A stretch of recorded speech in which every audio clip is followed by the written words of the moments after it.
So, just a couple of days ago, I took a trip to the beach and flew my drone around. But eventually I sat down and I had some snacks and started to drink my juice when I looked over at the rocks and I could see there was a man on the rocks fishing.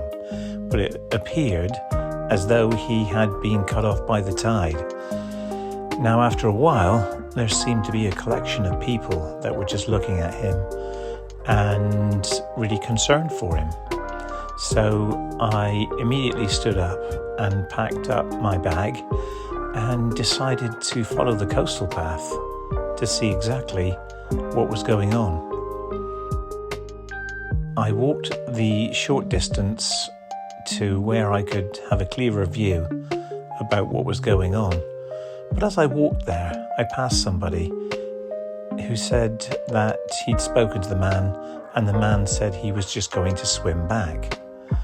Now, from a distance, it appeared to me that this chap had a pair of jeans on, and heavy clothing can weigh you down. And as you can see by the sea, it looked fairly choppy. But I assumed if he's fishing there, he would be a strong swimmer. However, it became obvious that it was a foolish thing to do. By the time I got to the end of the coastal path where I had the view, there was quite a few people who were really concerned for him, looking out to sea and watching his every move. And on his way back in, he appeared to swim with a fishing rod, and his struggle to get in was very evident. As you can see by the footage, there were people on the rocks waiting to give him a hand as soon as they got closer. And I noticed somebody already dressed in a wetsuit that was obviously at the ready to offer some kind of assistance.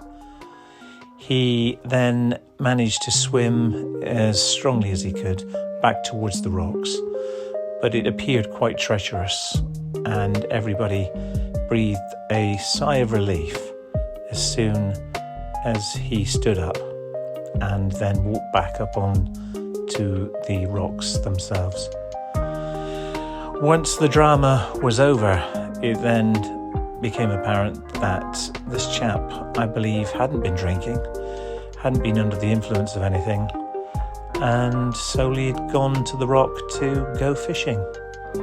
And whilst it is his prerogative, I'm sure there were a lot of people that were concerned for his well-being, and I'm not sure if a phone call had been put into the Coast Guard, but it was a needless thing to do, I think, and I think most people feel that by doing that, it was not so great.